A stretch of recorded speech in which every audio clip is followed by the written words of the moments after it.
So, two Muslim gunmen under the direction of al-Qaeda stormed the Paris headquarters of the satirical magazine Charlie Hebdo for mocking Muhammad. Since there's apparently nothing jihadists can possibly do to show that they are, in fact, doing exactly what their religion commands, their shouts of Allahu Akbar and we have avenged the Prophet Muhammad fell on the willfully deaf ears of our Rip Van Winkle world. The response of politicians and the media, as usual, was to rush to the defense of the ideology that led to the attack. According to former chairman of the Democratic National Committee and presidential hopeful Howard Dean, jihadists who obey Muhammad's clear commands to slaughter critics of Islam shouldn't even be called Muslims. I stopped calling these people Muslim terrorists. They're about as Muslim as I am. Never to be outdone in groveling, French President François Hollande declared that jihadists who obey Muhammad's orders to the letter have nothing in common with the Muslim faith.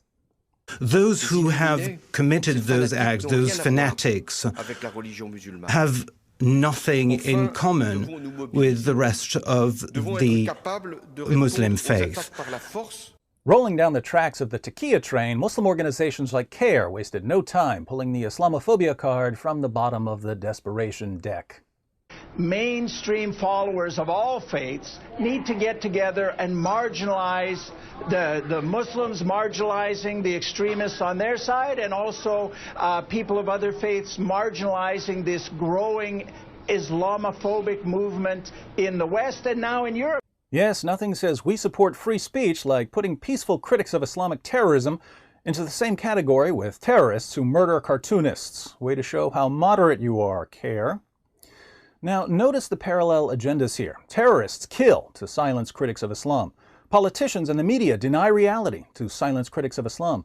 Muslim groups in the West demonize anyone who disagrees with them to silence critics of Islam.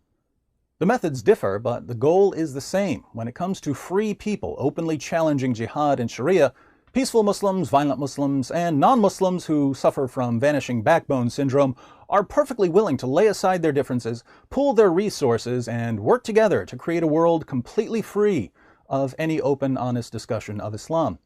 CARE buys the muzzles, and terrorists hold us down while politicians and the media strap them onto our faces. The future must not belong to those who slander the Prophet of Islam.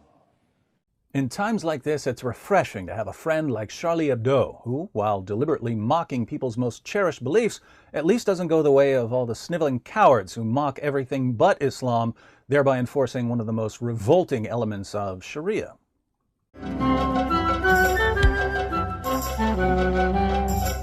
It's too bad Charlie is dead. Les boo! Les boo! It is I! It is le ghost of Charlie Hebdo!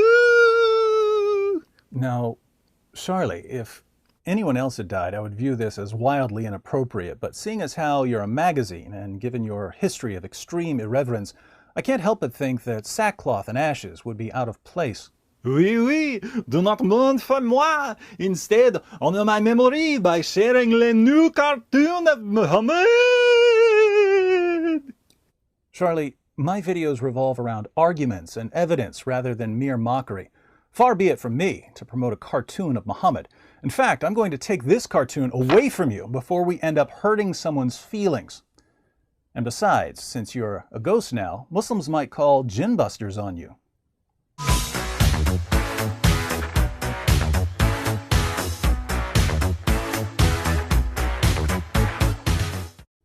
Oh, and you thought he was kidding about les jinn busters.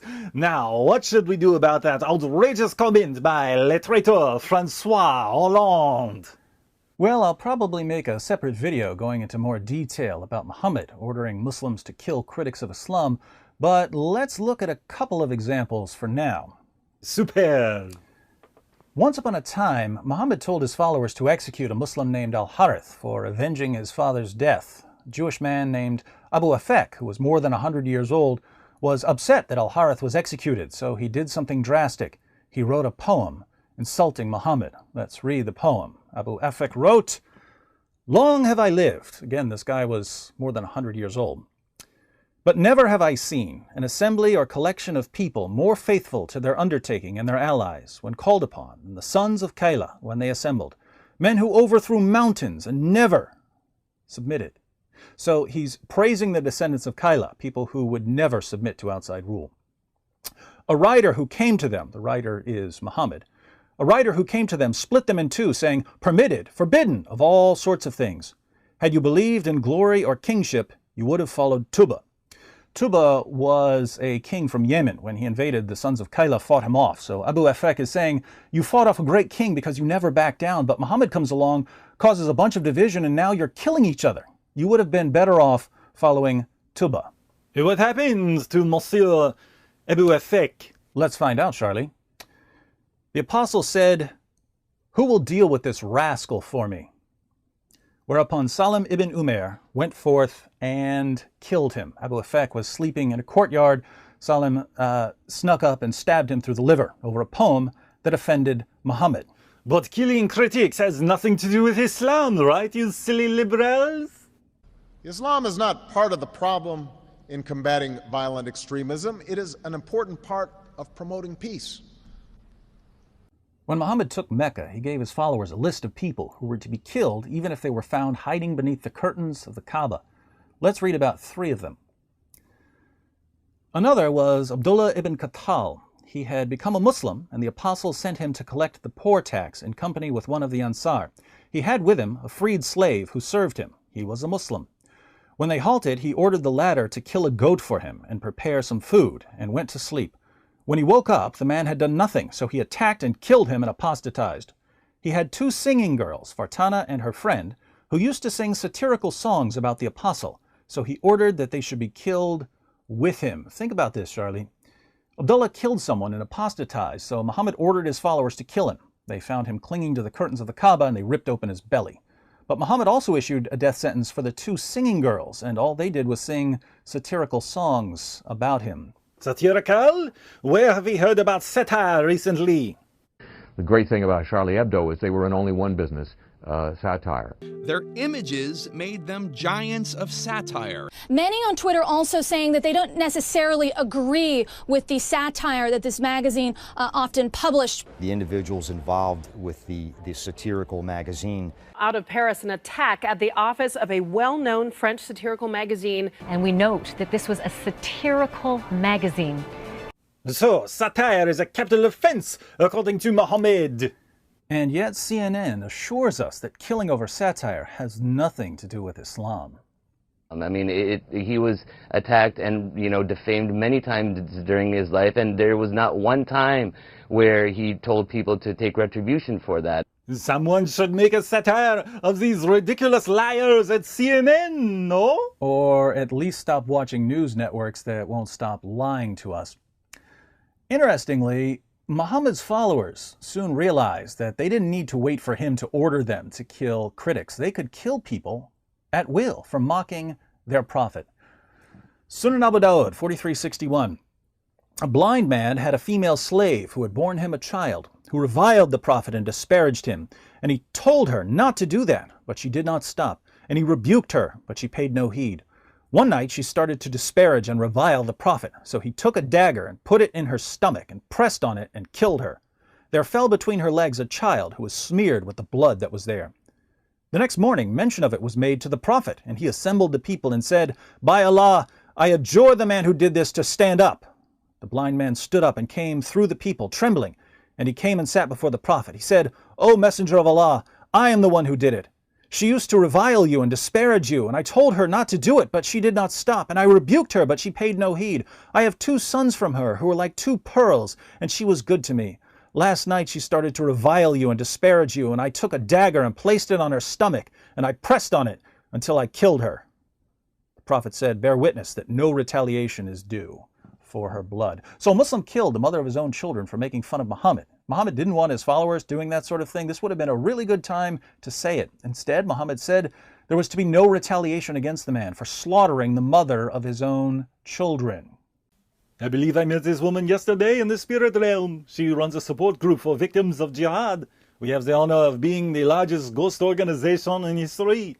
There are 270 million of us. And thanks to the tireless efforts of Western news programs and Western governments, your support group for victims of jihad is sure to keep growing, Charlie. And I consider it part of my responsibility as President of the United States to fight against negative stereotypes of Islam wherever they appear. Sunan Abu Dawud, 4362. A Jewish woman used to revile and disparage the Prophet. A man strangled her until she died, and the Messenger of Allah declared that no recompense was payable for her blood. So, once again, a woman makes fun of Muhammad, one of Muhammad's followers kills her for it, and Muhammad says that there is to be no retaliation against the man. What do you think of that, President Obama? Islam has a proud tradition of tolerance. Let's put all of this together, Charlie. Did Muhammad command his followers to kill people for making fun of him? Oui, that is quite clear from the sources we read. Did his followers obey his command by killing people who made fun of him? Clearly, Muhammad's followers brutally murdered both men and women for insulting him. So, does killing people for insulting Muhammad have something to do with Islam? Oui, oui. Why then are so many of our leaders and so many reporters telling us the exact opposite? Because they are a bunch of trembling, traitorous, pigeon-hearted cowards hiding in the shadows of their enormous bodyguards while praising the most evil terrorist of all time, so that those of us who are being butchered like sheep don't interrupt their golf games by spilling our blood on the designer shoes they wear on their cold feet. I have personally eaten escargot with more backbone than this gelatinous President Hollande, and we all know the real reason gutless President Obama didn't show up to the Unity March is that Sunday is his day for polishing his peace prize. But these viscous, feeble news networks of yours won't say any of this because they are too busy perfecting their spot-on impersonation of a school of gooey jellyfish. These bedwetters are probably too scared to watch this video because it has ghost in the title. Gee, tell us what you really think there, Charlie.